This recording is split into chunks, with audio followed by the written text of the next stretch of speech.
This is the new Volkswagen Touareg. Now, if you're wondering where the name comes from, it's a nomadic tribe, the Touareg, and they're from North Africa. And the idea is that this car is supposed to be as go anywhere as these guys on their camels, but yeah, probably not. Now, you might find in this video, I don't always call this car the Touareg, I might call it the Touareg. You might also see something weird happen with my hair. Now, more of that later. This car is actually designed to go up against the likes of the BMW X5 and the Audi Q7, and as a result, it's got a price to match those cars. So it starts from just under £49,000, but you can save an average of £5,500 off one through CarWow. So if you want to see how much you can save on a new car, click on the pop-out banner just up there in the top right corner of the screen to go to CarWow. I think this new Touareg is quite a smart looking SUV. I like the slatted grille, it's got plenty of presence. And this is the R-Line version, so you have some extra sporty bits and pieces like larger alloy wheels and side skirts. It's a nice looking thing, better looking than a Camel, that's for sure. Now here on the inside, it's all right. So it's reasonably smart, it's classic VW really, inoffensive. And this R-Line has like shiny metally bits of trim here, which is quite nice. You have soft touch material here on the dash, and it's stitched so it looks like it's leather, soft touch up here. But really, the quality isn't up to that of something like a BMW X5 or Audi Q7, because there's like cheaper bits of plastic down here, look at that. The steering wheel is no different than you get in a Golf really. Down here you've got scratchy plastics, and here as well. It doesn't quite cut the mustard, you know. I'm a little bit disappointed with that. What I can't complain about is the visual drama of this huge 15-inch screen. Now you get that on tech versions, otherwise you have a smaller 9-inch screen. It just doesn't look as good. That smaller screen has some physical buttons down the side, but one thing I do like about the smaller screen is that you have the air conditioning buttons as physical buttons, whereas with this, when you're driving along and you want to alter the fan, you have to press that, and then you can alter the fan. It's just one press too many, which is a bit awkward while you're driving. Still, what is better is when you get the tech model, you get the digital driver's display, and that is nice. So you've got digital dials, you've got the sat nav in there. I can swipe through different menus and have different views depending on how I want it. Now moving back to this screen, so you can just quite easily go to the different menus and the navigation, and if you look at the graphics of the navigation, they are very nice, and the system's very quick. The way you move it around, it seems the same speed as your phone. There's no lag with it at all. And if you want to run your phone, you can run Apple CarPlay, you can run Android Auto, no problem. But it can just be a little bit confusing to use at times. I don't think it's quite as good as Mercedes' latest infotainment system, or BMW's, or Audis for that matter. Now for more detail on it and to have another look around this car's cabin, click on the pop-out button just up there, top right corner of the screen, to watch my detailed infotainment and interior video. There are some things that I do like in here. For instance, check this out, you have two-way sun visors, and they're nice and big so they will block out the sun. I also like the fact you've got a frameless rear view mirror, which is quite posh. And this, look, you've got touch sensitive LED lights for the interior. You just touch it, they go on, they go off. I also like some of this like gloss black here, but it does scratch quite easily. So if I open that up, you'll see under here, you've got a USB input there for your mobile phone. You've got your 12-volt charging socket. You've got, as standard, by the way, a wireless charging port for your phone. Doesn't work with my phone, so just take that out of there. Under here, you think, oh, I'm gonna have loads of cubby space, but no, you don't. You don't really have much at all, but you do get an extra USB underneath there. There's some more storage down here as well, and the glove box on this car is just very, very, very average. The door bins are large though, and I like this. The cup holders are large enough for a flask. That's good. The storage generally, yeah, I'm more than happy with it. Now, one of the things I should point out about this car is the fact that this one has the upgraded seats. So they're heated, they're cooled, and they have a massage function in them. But they cost over £1,000, and I really don't think they're worth it, because the massage function, it's really not very good at all. It's just like the seats breathing beneath you, and I think the standard seats that you get in the R-Line Tech version are easily good enough. It's quite easy to find an ideal driving position. There's also lots of adjustment in the steering wheel. Look at this. That's actually quite a lot, isn't it? So you should be fine. Now, as standard, this car is quite well equipped, but I reckon it's worth spending extra on this R-Line Tech, because then you get that bigger screen. You also get 20-inch alloy wheels, you get full zone climate control. It does bump up the price though, so make sure you go to CarWow and check out our configurator. You can configure any car you want and see the best prices that you can get back on those from our CarWow dealers. So I'll put in this particular car, got that engine, it's the R-Line Tech. So I'm going to check out the PCP finance deal, and I've got an offer back for under £50,000, which means it's a saving of just over 8.5 grand. It's not to be sniffed at, is it? Let's see what it's like in the back of this car. I'm going to take my flask with me. We'll kick off with the rear door bin. Yeah, it looks large enough. Yeah, definitely is. Yeah, I'm feeling the cheapness back here again, you know. Yeah, that's scratchy as well. Not so big on the old nets, and they're a bit floppy. Other features we've got, well, if I open this, look, we've got 2 USBs there. That's really good for charging people's mobile devices. And you've got 12 volt yet again, so that is handy. In terms of space, well, I think you can see for yourself. Look, got loads of space.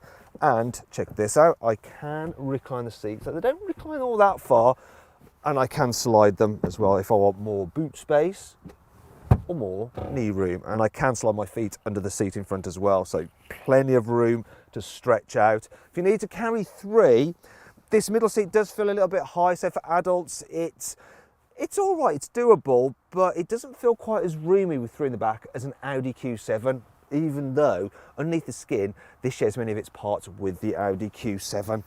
But yeah, it's decent enough, and if you're not carrying 3 people, you can fold this down. But this is annoying. If you want to put your arm on that, you end up with your arm in the blooming cup holders. They're not the deepest, but they will still hold a flask without it toppling over. And if you need to carry long items, look, you can fold this down as well, and you can carry skis or whatever, and 2 people in the back, which is handy. One thing I also want to show you is this. Look, the windows are quite big here in the back, so it's all right for kids. I get a great view out.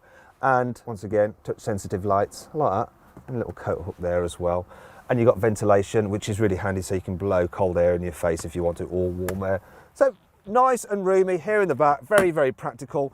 Perhaps one problem with it, unlike an Audi Q7, is that you can't get this car with 7 seats. It's a 5-seater only. The boot though, it's nice and big, though it's not as big as the Audi Q7s, though it's slightly larger than a BMW X5s. However, that car has a fancy split tailgate, this doesn't. So there's not much of a load lip to lift stuff across, and look, you've got these metallic scuff plates, so you don't scuff your paintwork. Just get that out of the way. Nice square shape you got here. There's plenty of useful features. Look, you got your hooks for hanging your shopping bags off so they don't roll around the boot when you go around corners. Strong tie down points. You've got a 12 volt socket there if you need to plug in an electric vacuum cleaner to clean out the boot. Underneath here you've got your space saver spare wheel, and there's bits of space around it that you could store items if you wanted to. Now, the thing I really like is this. Look, to fold down the rear seats, you can just do it from here. You just pull that and pull that. The only problem is you then have to walk round to get and lock them down in place. Now, you don't get a completely flat floor, but it's good enough. I'll just show you now. Look, I'll just get my poor beleaguered suitcase and slide it in, so you can slide it towards the front, no problem at all. So there we go, plenty of space, more than you really need. For more detail on this car's practicality, click on the pop-out banner in the top right-hand corner of the screen. You'll be able to see just how much stuff you can fit in this car's boot, what it's like with 3 adults in the back, and how easy it is to fit a child seat. I've got a wet bottom now because this is all wet. Now then, it's time for the Car Wow 5 annoying things about this car.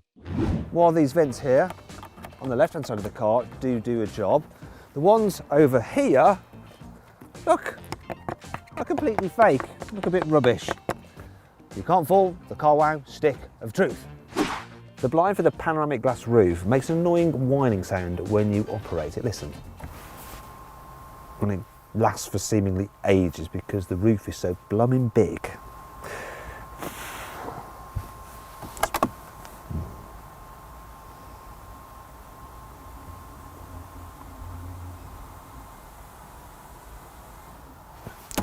Finally. The load cover is actually quite hard to remove, so you have to do it from inside the car. You need a lot of strength to push the spring in to release it. And you can't store it underneath the boot floor, so instead you have to bring it inside and put it in the footwell. When you're washing your car and you want to clean underneath here, under the wiper blades, you can't just really lift them up because then you'll scratch the paintwork on your bonnet. You have to go into the car, onto the infotainment system, through some menus, and put the wiper blades in the service position before you can do it. And it's all a bit of a faff. The rear windows don't go all the way down, and I find that quite annoying. Thankfully, this car has plenty of cool features to help make up for all this. Here's 5. Reversing a trailer is a little bit difficult. In fact, you have to do things back to front because the steering actually sends the trailer in the opposite direction that you think it will. However, you can get this car with something called trailer assist, which uses a computer to work out what to do. You basically just point the car at where you want to go, and then it'll automatically steer itself and the trailer into place. Even novices can do it. You can get the Touareg with active anti-roll bars, and they stop it from leaning in the corners, which is a problem you sometimes have with tall vehicles. With the optional air suspension, you can lower the car's ride height down by 4 centimetres to make it easier to load items in and out of the boot. Alternatively, if you want to go off-road, you can raise it up by 7 centimetres for improved ground clearance. Also, the permanent four-wheel drive system can send up to 70% of the engine's power to the front or 80% to the rear, maximum off-road grip. The automatic cruise control can do stuff like steer to keep you in lane. But the best thing about it is that it still works when you're off the motorway and going slower, and it works in conjunction with the satellite navigation. It can tell if you come into a sharp bend and will automatically reduce your speed. Oh yeah, it's all very, very clever. You can get this Touareg with rear wheel steering, and this car has it fitted. What it does, at low speeds, the rear wheels turn in the opposite direction of the front, so you can make tighter turns and U-turn in places where you wouldn't be able to if you didn't have rear wheel steering fitted. Yeah!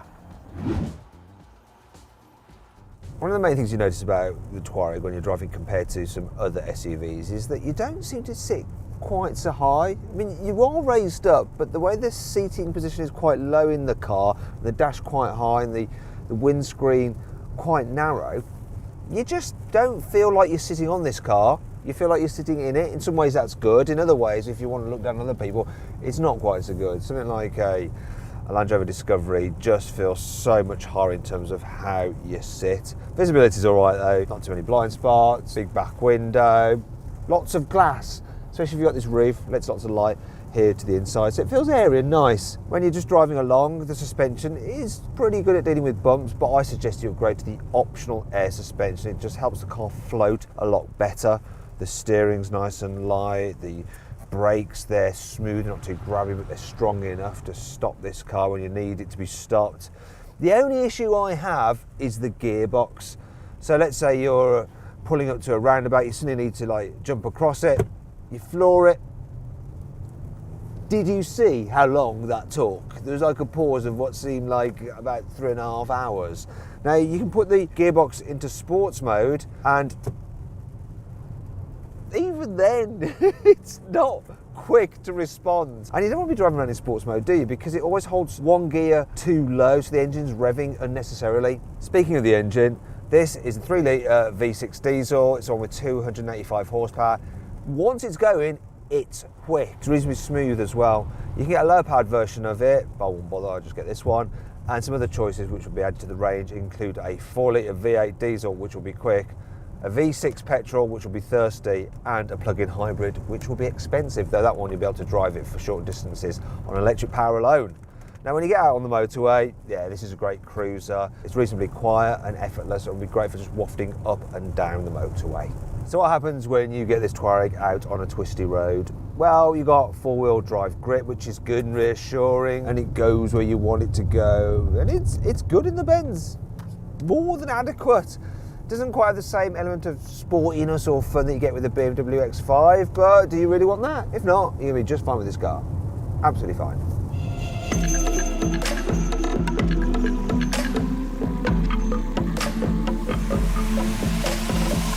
If you're thinking about buying one of these cars, click on the pop-out banner in the top right-hand corner of the screen to see the offers that you can get on it through CarWow. Right then, so my verdict on the new Touareg. Should you avoid it? Should you consider it? Should you shortlist it? Or should you just go right ahead and buy it? Well, I reckon you should consider the Touareg. It's a nice enough car. It's just that for similar money, you can get some posher feeling SUVs. If you enjoyed this video, please click on our logo to subscribe to this channel, or to watch more content on the bottom right hand corner. However, if you want to save money on a car, click on the right to go to our deals page to see how much money you can save at CarWow.